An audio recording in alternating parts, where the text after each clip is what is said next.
Universidad Iberoamericana presenta Sexto Simposio, Innovación para el Bien Común y el Desarrollo Sostenible. Cátedra, Construir para el Bien Común y el Desarrollo Sostenible, Nicolás Mariscal Torroella. Damos paso ahora a nuestro siguiente panel titulado México Diverso, Motor de la Inclusión.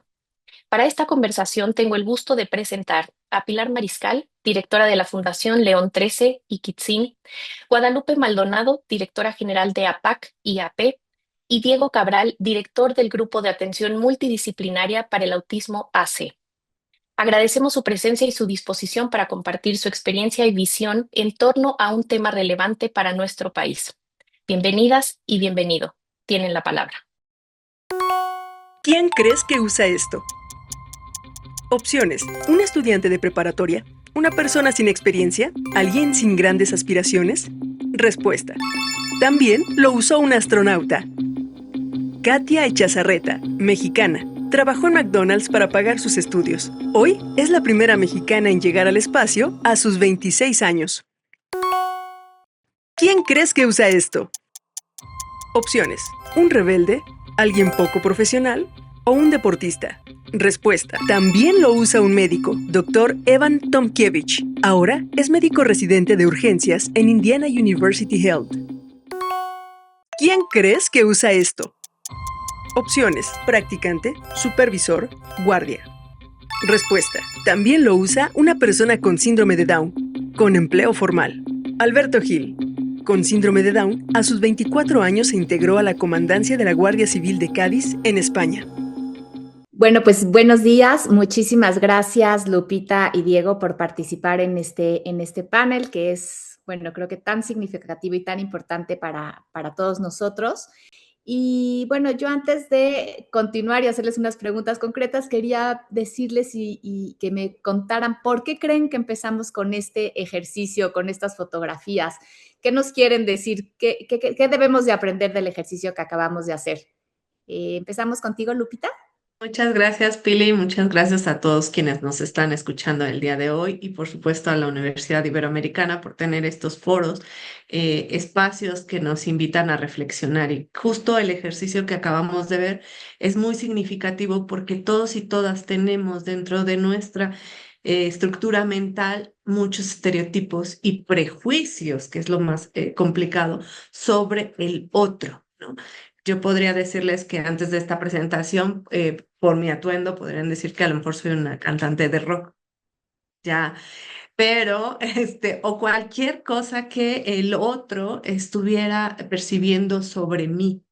Y eso es por los lentes que nos ponemos, unos lentes que vienen con estructuras familiares, lo que nos contaron en casa, lo que vemos en los medios de comunicación, lo que se escucha en las escuelas. Y creo que por eso es tan importante que hablemos en estos espacios de la importancia de reconocer al otro, la importancia de reconocer la diversidad y cómo todos podemos ser sujetos de estos estereotipos, ¿eh? O sea, aquí nadie se salva. Creo que si empezamos a ver al otro como diferente y lo diferente como negativo o como con una carga que no nos permita a todos participar de los mismos derechos, creo que eso es el riesgo de tener espacios en donde permeen los estereotipos, los prejuicios y no la diversidad y la inclusión, ¿no? Entonces, por eso, en primer lugar, celebro muchísimo este espacio que nos invita a reflexionar sobre lo que vemos en el otro. Muchas gracias, Lupita. Pues sí, evidentemente todos tenemos estereotipos que se nos van formando, ¿no? A lo largo de nuestra vida. Probablemente de niños los tenemos menos acentuados, seguramente es así, y conforme vamos teniendo experiencias, nos vamos relacionando, pues empezamos a tener una mente pues más cerrada, ¿no? Con unas ideas muy fijas sobre el otro y sobre nosotros mismos. Creo que este tema del estereotipo tenemos que verlo con el otro y con nosotros mismos y cómo debemos de ir pues eliminándolo. Diego, no sé si nos quieras complementar algo sobre este tema. Hola, primero que nada agradecer a la Universidad Ibero esta invitación y segundo, pues esto, ¿no? Cómo los estereotipos lo que van a hacer es simplificar. Es a partir de una muestra, creer que es el todo. Y entonces identificamos en este momento Santa Guadalupe, bueno, si hoy trae una chamarra de cuero, entonces es rockera, si alguien se viste de una manera, entonces y vamos simplificando. Y recordemos que el ser humano es mucho más complejo, que hablar de la simplificación lo que hace es alejarnos del contacto con las otras personas, ¿no? Lo que hace el estereotipo es cada persona que tenga ciertas características corresponde a este molde. Lo primero que tendríamos que pensar es en la posibilidad de romper los moldes, que sería a partir de los estereotipos.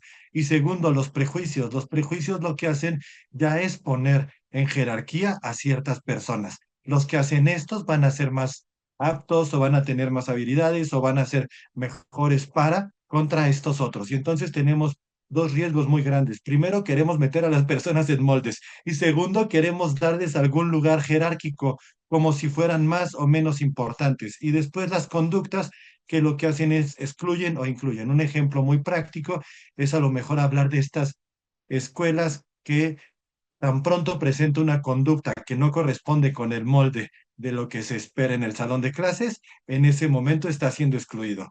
Otro ejemplo que podría ser con el prejuicio es no podríamos contratar a una persona que tuviera ciertas características porque desde este molde no debiera ser apta para esto. Y entonces no nos estamos dando la posibilidad de primero ampliar nuestra visión y no nos damos cuenta que esto lo que pierde no solo es la persona que está siendo excluida, no solo es la familia que está siendo discriminada, sino somos todos como sociedad, porque el quitar del lugar a alguien hace que todos perdamos en este rompecabezas que es mucho más amplio.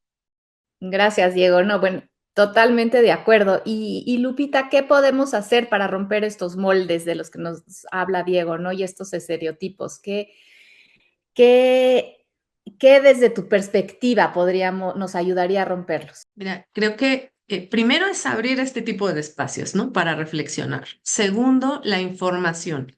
Creo que lo que nos hace que encasillemos al otro es el desconocimiento de características que no nos estamos permitiendo conocer. Entonces, para mí, la información, el conocimiento, y hay una palabra que en algún momento se puso de moda, pero que realmente no sabemos cómo agarrarla, ¿no? Y es la empatía. Es decir, si hablamos primero de tener, porque hoy día todos podemos ingresar a Google y saber qué es la parálisis cerebral, el autismo, la discapacidad, qué es preferencia sexual, todos los conceptos los tenemos ahí. Pero, ¿qué hacemos con esa información? ¿Qué hacemos con ese conocimiento? Creo que el segundo paso es la empatía, es decir, ponerte en los zapatos del otro, ¿no? Si tú eres una persona que además tiene una condición de vida, ¿no? Y que por esa condición de vida se limitan el acceso a los espacios públicos, bueno, ¿qué sentirías tú? Eso creo que es el principio básico de la empatía, ponernos en el lugar del otro.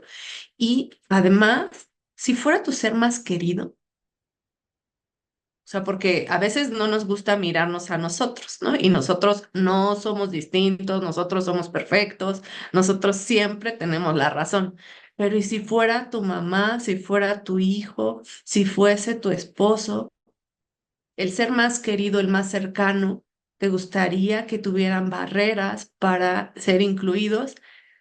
Y creo que ahí está el primer punto para ir rompiendo esos estereotipos, ¿no? La información, el conocimiento, abrir espacios de reflexión y la empatía. Y hay una frase de Bernard Myers que dice, la diversidad, ¿no? Es que nos inviten a todos a la fiesta. La inclusión es que te saquen a bailar. Y creo que en este mundo tenemos todos que empezar a bailar como puedas, con una silla de ruedas, a lo mejor con dos pies izquierdos, como sea, pero bailar, porque eso es lo que tenemos que hacer en los espacios sociales, ¿no? No solo es que haya un reconocimiento de que estemos aquí, que somos diversos, que todos podemos participar en un marco de ejercicio de derechos, sino que también te saquen a participar, te saquen a bailar esa pieza. Totalmente de acuerdo, Lupita. Muchas gracias. Diego, en tu opinión, pues ya nos habló Lupita de abrir espacios, de tener mayor conocimiento, de empatía. ¿Qué otras cosas tenemos que hacer para romper estos moldes y realmente abrirnos a la diversidad? Abrirse a la diversidad va más allá de informarse, es esta parte que mencionaba Guadalupe de sensibilizarse, ¿no?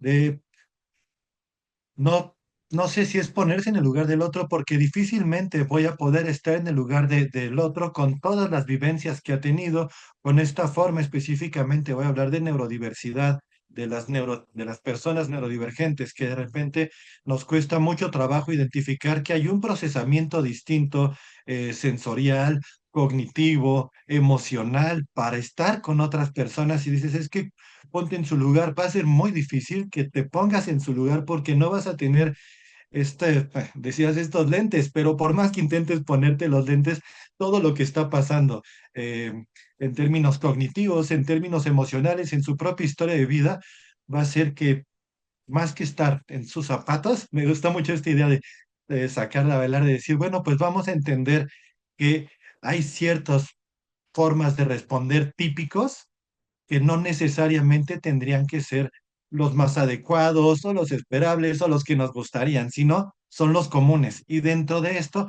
hay otras respuestas menos comunes socialmente, que puede ser de repente hacer algún comentario inadecuado, hay que buscar la manera de explicarlo, que de repente puede ser moverse y estamos esperando que las personas permanezcan todo el tiempo sentadas, que puede ser confundir una palabra por otra, por hablar de dispraxias, y que entenderlo desde allá y cómo hay estas aportaciones para la sociedad, cómo todo mundo tiene algo que permite que esta fiesta o este baile pueda ser colectivo, ¿no? Creo que eso me parece súper importante y que de repente creemos que la inclusión tiene que ver con la discapacidad y todavía lo tenemos muy arraigado a la silla de ruedas, ¿no? Así nos lo pusieron en esta imagen, en donde espacios para personas con discapacidad y está todavía marcado este espacio. Y si no tiene alguna evidencia física, como que nos cuesta trabajo pensar en inclusión.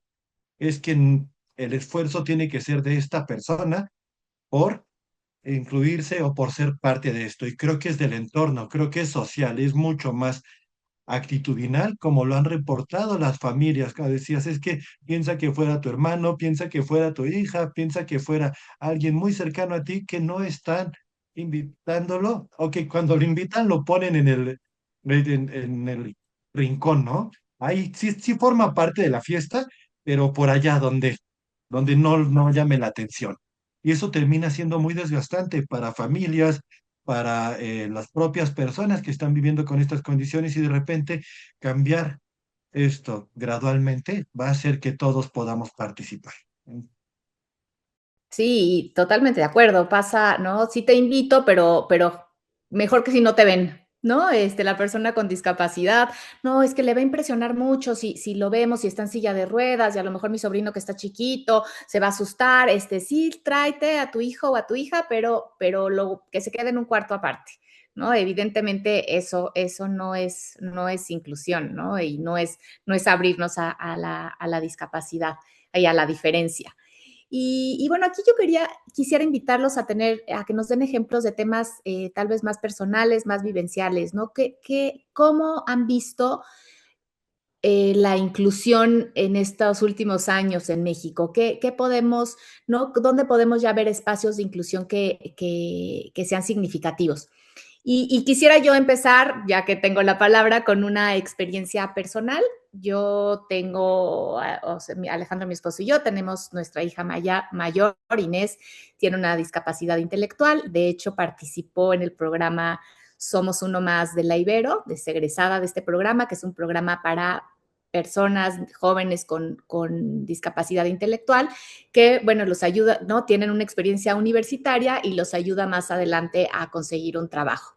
Entonces, en este ¿no? contexto en el que Inés estuvo participando en la universidad, siendo una más del grupo, en momentos sí muy incluyente, en momentos nada más observando la fiesta desde afuera, pero bueno, un proceso que se está siguiendo en la Universidad Iberoamericana y de lo cual pues yo me congratulo y los felicito de abrir este espacio, pues siguió todos estos años, estuvo en la Ibero y ahora pues ya tiene un trabajo en una organización para fomentar la lectura, es cuentacuentos para niños con autismo y además escribe en una revista donde se fomenta la inclusión, ¿no? Que sí, bueno, aquí hago el comercial, es una revista que se llama Yo También y tiene muchos artículos que hablan sobre temas de diversidad y de inclusión. Y Inés es pues la primera escritora, reportera con discapacidad intelectual en participar. Entonces, bueno, este es un ejemplo muy claro de inclusión y quería invitarte a ver si ahora empezamos con Diego contándonos algunos ejemplos de inclusión que nos puedas traer aquí a la mesa. Ay, muchas gracias. Qué emotivo también hablarlo desde ahí, desde esta posibilidad de presumir competencias. Creo que es un tema bien importante, ¿no? Presumir competencias es no asumir o no dar por sentado que la persona no puede hacer esto porque tiene discapacidad intelectual o porque está dentro del espectro autista o porque tiene TDAH, sino esta posibilidad de, bueno, ¿cuáles son las habilidades? ¿Qué puede hacer? ¿Qué le interesa? ¿Por qué no podría hacerlo? Vamos a cuestionarnos. Ejemplos que tengo muy prácticos, uno por aquí, pueden buscarlo también, se llama el pan del Diego, es mi tocayo, que es un adulto, importante también en temas de discapacidad. Normalmente está esta infantilización, entonces vamos a hablar de niños con discapacidad. En la asociación que llevo trabajamos sobre todo con adolescentes y adultos, entonces algo bien importante es, uno, no infantilizar, y me distraje, entonces en el caso del pan del Diego, es un adulto autista que no se comunica a partir del habla. Entonces, la manera que tiene de comunicarse es señalar cosas, es hacer algunos gestos de repente, pero cuando lo ponen, en específicamente se da cuenta la mamá que amasar, que hacer bolitas es algo que disfruta y que le gusta alinear la masa, el Play-Doh. Y a partir de eso empezamos nosotros a trabajar con él, a buscar distintas alternativas y hoy por hoy se dedica a hacer pan para catering, a presentar en distintos lugares y tiene ya una panadería a partir de estar moldeando algo que se identificaría como negativo, que pueden ser las estereotipias, que pueden ser estas respuestas inflexibles de organizar para poder ahora hacer pan. Entonces, ¿cómo guiamos esos intereses y estas habilidades para construir otras cosas, ¿no? Alguien más que también recuerdo mucho es un adulto que lo que le interesa mucho es el avistamiento de aves y se la pasaba hablando de aves y únicamente pasaba la mayor parte del tiempo en la preparatoria y después en la universidad viendo aves y ahora se dedica justo a dar clases de cómo estar avistando aves en redes sociales y la pueden buscar. Se llama Aves de Presa en redes sociales y es alguien también dentro del espectro autista. Entonces es así de amplio y de repente creer que porque tiene un diagnóstico no va a lograr ciertos objetivos, el techo lo estamos poniendo nosotros, no la persona. Los límites o las cadenas de hasta dónde puede llegar están en la sociedad, no en el individuo. Entonces, si nosotros cortamos esas cadenas, estoy seguro que vamos a ampliar la posibilidad de tener muchas más voces hablando desde sus propias experiencias y construyendo mundos mucho más amplios. Gracias, Diego. Y me encantan los dos ejemplos porque pones un ejemplo de una tarea física, ¿no? Y un ejemplo de una tarea intelectual. Y hay veces que pensamos que, bueno, tiene autismo, pues que se dedica a lavar charolas, ¿no? Y no necesariamente, o sea, es tan amplio el espectro autismo que hay muchas tareas distintas de las que pueden hacer. Y de hecho yo por eso comento, ¿no? Yo tener una hija reportera y Inés cuando llegamos a un aeropuerto y le preguntan ocupación, dice periodista. Y es ¿no? El cambio que estamos haciendo como sociedad, pero también muy importante en la persona que está teniendo estas tareas, ¿no? Y yo digo en la persona en mi hija y qué decir de la familia, ¿no? El cambio que se genera en la familia cuando un miembro de la familia que tiene alguna discapacidad sale adelante, es aceptada y ella misma se siente reconocida. Entonces, bueno, pues aquí vemos un poco la diversidad de tareas. Lupita, ¿nos podrías dar algún otro ejemplo de inclusión? Tengo muchos, pero justo me cuesta demasiado hacer como esta selección de los chicos porque en APAC tenemos el que es maratonista, ¿no? El ganador de bochas del deporte, la chica que acaba de titularse y que está justamente trabajando ya en el Tribunal Superior de Justicia, que tiene parálisis cerebral, el maestro José Luis, que tiene un doctorado en España, pero yo invitaría, Pili, a que reflexionemos en nuestro entorno, porque estábamos diciendo de este ejemplo de inclusión que sea muy personal. Y yo les quiero pedir a todos los que están escuchándonos que reflexionen quién de su círculo cercano tiene discapacidad. Y hablemos solamente de discapacidad en este momento. Y les voy a decir que si buscan su primo, su amigo, el vecino, todos tenemos una persona con discapacidad, no en nuestro círculo lejano, en nuestro círculo en lo inmediato, porque si la estadística de la OMS tiene razón, al menos tenemos una de cuatro personas con discapacidad en nuestro círculo cercano. Yo les pongo el ejemplo.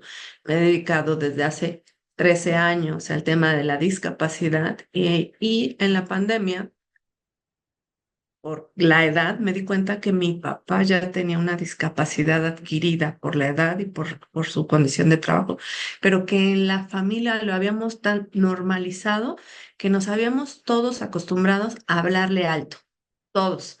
Todos le hablábamos alto y él se acostumbró a vernos de frente y a leernos los labios, o sea, a medio escuchar y a leernos los labios. Cuando se contagia mi papá de COVID en el hospital, yo tengo que decirles, por favor, escríbanle todas las instrucciones porque usábamos todos cubrebocas.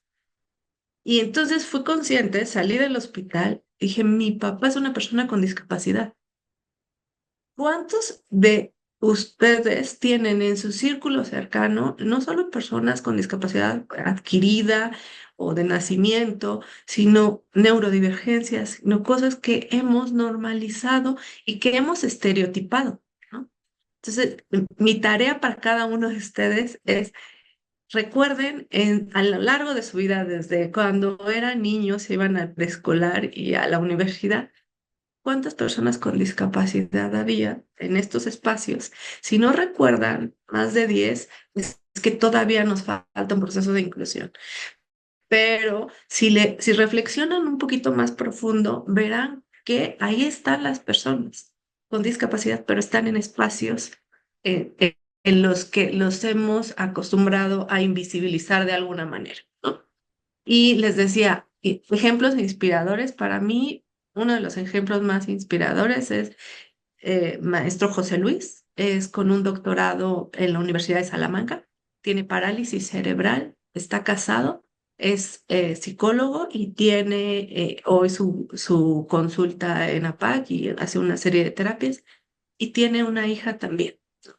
Es decir, se casó, se enamoró, tiene una hija preciosa que ahorita está en la adolescencia y que hace su vida como cualquiera de nosotros con una dificultad porque obviamente tiene barreras en el metro, en el día a día para llegar a su trabajo y es un reto llegar a su trabajo, pero él como hay una niña que se llama Eribel, apenas está empezando a caminar, aunque tiene 5 años, y su sueño es ser científica en un mundo de Barbies. Ella quiere ser científica. Entonces, justamente estos ejemplos para mí son muy inspiradores, pero puedo seguir hablando de cada uno de los chicos desde todas las posibilidades para desarrollarse en cualquier ámbito, la ciencia, el arte, la literatura, ¿no? Y cómo ellos nos demuestran que justamente las peores barreras que atraviesan todos los días son las actitudinales, ¿no? Son esta parte de invisibilizarlos o de no invitarlos a bailar, simplemente. Gracias, Lupita. Pues ejemplos muy inspiradores, ¿no? Del maestro José Luis y de esta chiquita que ya quiere ser científica desde los 5 años. Y yo, antes de seguir, quiero hacer un paréntesis y una pregunta para Diego, para Lupita, no sé quién me la quiera contestar, de que nos expliquen un poquito esto de la neurodivergencia. Así en 5 minutos antes de ya concluir nuestro panel, porque creo que es un término que se usa cada vez más y que probablemente no todos entendemos. No sé, Lupita, Lupita. Vas, Diego, va, porque No, es Diego, el Diego. sazón de Diego, sí, es el jugo de Diego. Diego, la neurodivergencia, para los Un- que no tenemos mucha claridad, y después ya con esto vamos a pedir un comentario final y terminar el panel. Gracias por la pregunta, porque además es un concepto muy novedoso. Empieza Judith Singer a hablar de neurodiversidad en los 90, entonces es muy, muy reciente y es cuestionar si existe un modelo en el que tiene que funcionar el cerebro. Es decir, respuesta uno, los cerebros o las formas de aprender, de comunicarse, de socializar, de sentir, de conectar emocionalmente, pareciera que hay un modelo típico y que todos los que funcionan bajo el modelo típico son validados. Todo lo que esté fuera de este modelo, y hasta hace poco, incluso a mí me tocó hacer programas de intervención. A mí me decían, Diego, un modelo de intervención efectivo es aquel en el que en el salón no reconoces a un niño autista de uno que no es autista. Así de incómodo me resulta ahora hablarlo, ¿no? Ahora lo entendemos desde este paradigma de la neurodiversidad, en donde no hay un neurotipo, es decir, no hay una sola manera de poder, insisto, socializar, comunicarse, aprender, moverse, ser parte de este mundo, tiene que ver con distintos neurotipos. Entonces, primero, el paradigma de la neurodiversidad implica reconocer que distintos neurotipos aportan a la sociedad y que hay tantas maneras de relacionarse, de comunicar y de aprender como tipos de personas y como tipos de cerebros. A partir de esto, las personas neurodivergentes son las que tienen menos eh, probabilidad de repetir ciertas características. Entonces, cuando hablamos de personas neurodivergentes, estaríamos hablando de personas autistas, de personas con TDAH, de personas con dislexia, de personas con discapacidad intelectual, de personas a lo mejor también con esquizofrenia. Este patrón, que es menos común, sería el de personas neurodivergentes. Y todos nosotros en Gamma, y esperemos que poco a poco lo hagamos en el mundo, abrazamos la neurodiversidad como una manera de entender la distinta forma de comunicar, formar parte de este mundo y no esta diferencia en cuanto a que tenemos que ser todos iguales.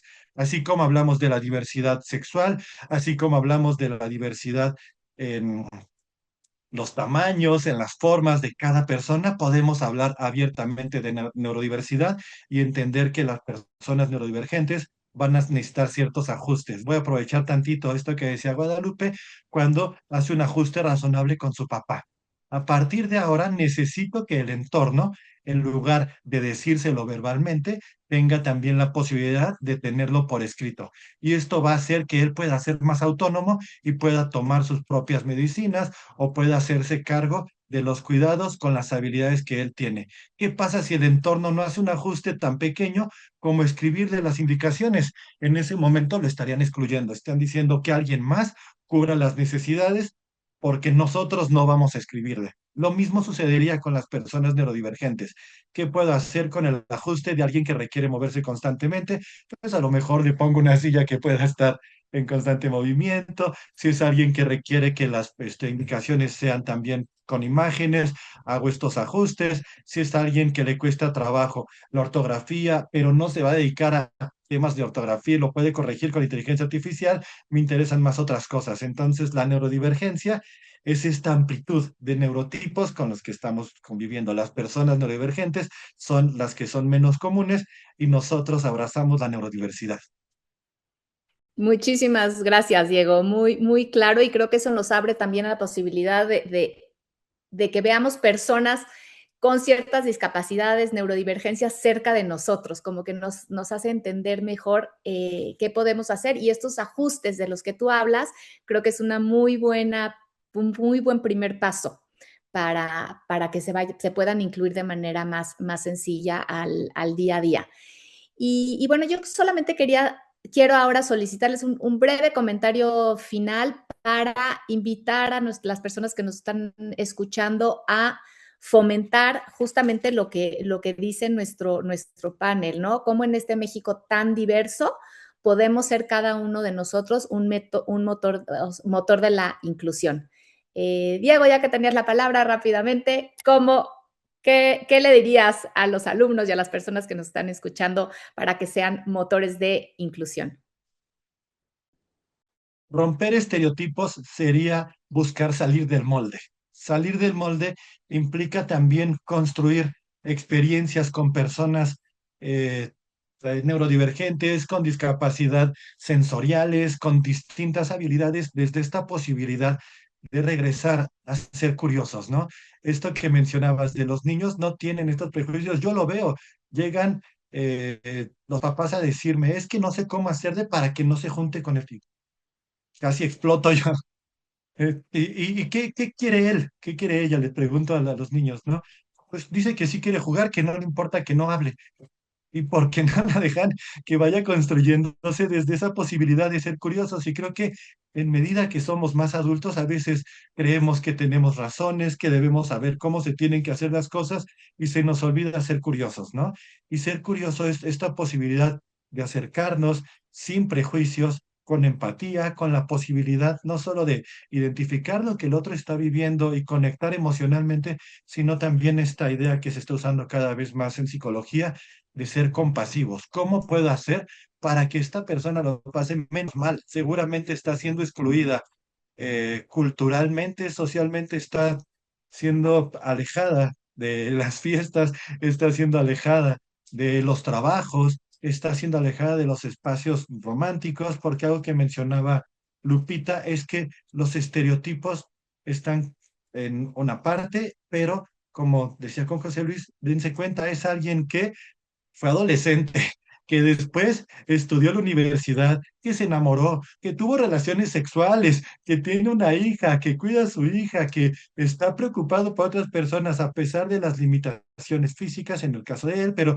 también decimos las personas dentro del espectro autista pasan y buscan tener también relaciones sexoafectivas, también pueden tener esta diversidad en cuanto a intereses por hombres, por mujeres, pues, como esta diversidad sexual que también me parece bien importante y que dejemos de estar estereotipando en o esta parte moral de decir es que son angelitos o esta parte de infantilizarlos al decir que es que son niños con discapacidad y vas viendo que son adultos de 20, de 40 años que tienen sus propios intereses o también de repente este estereotipo hacia lo sexual, ¿no? En donde sí, pero no pueden hacer ciertas cosas. Aprendamos a construir una sociedad en donde también, ahora sí, ¿cómo te gustaría a ti que te trataran? ¿O qué pasaría si las barreras te las pusieran a ti mismo? Si a ti te dijeran, acuérdate que tú solo puedes hacer esto y no tienes permitido entrar a otros cuartos en esta fiesta, solo aquí es donde te toca quedarte y solo puedes bailar con quien yo te diga que puedes bailar. Gracias, Diego. Bueno, totalmente, ¿no? Este tema de la apertura. Y bueno, me encantó la palabra que usaste de compasión.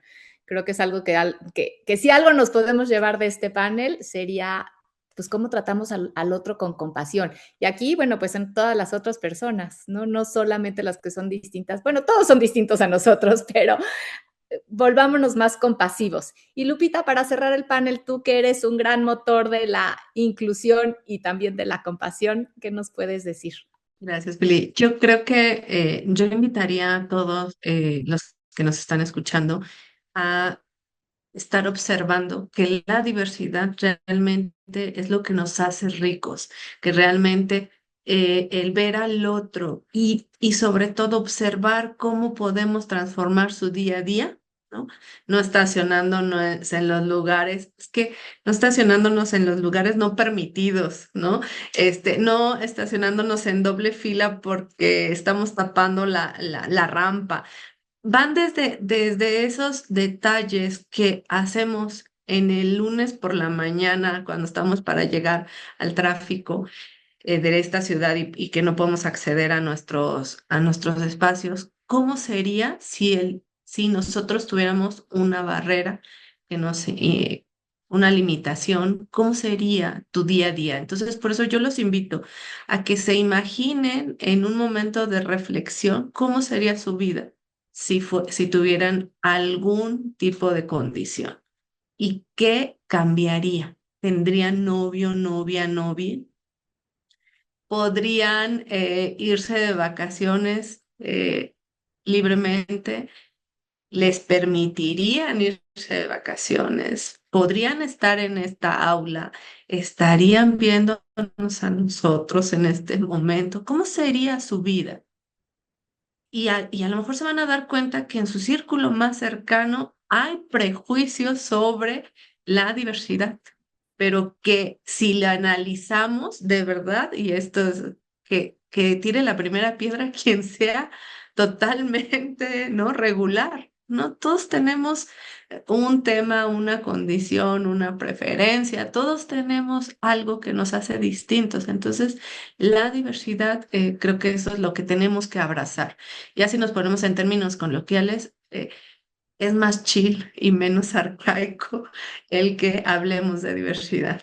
Ya está muy pasado de moda el término de discriminación, aunque se da todos los días, pero realmente llevémonos una tarea, observemos, seamos actores y no entes pasivos de estos cambios, porque todavía en los día a día se necesitan. Si ven a una persona con discapacidad, no muevan la silla, pregunten si necesita ayuda, pregunten si requiere algo, ¿no? Acérquense a la gente y sobre todo abramos espacios de reflexión, de comunicación observación, con observación participante y con escucha activa. Creo que eso es lo que nos va a hacer que vayamos todavía derribando muchas barreras. Yo soy muy optimista, Pili, y me conoces, y creo que se han dado avances sustanciales para las personas con discapacidad, pero en general para la diversidad, ¿no? Pero nos hace falta llevarlos a transformar en la vida cotidiana, en el supermercado, en la calle, en la escuela, etcétera. Entonces, y todos nosotros somos esos agentes de cambio que necesita el país y que hoy son más que necesarios. Entonces, yo les invito a la observación, a la escucha activa, pero sobre todo a la participación en las esferas en donde ustedes están.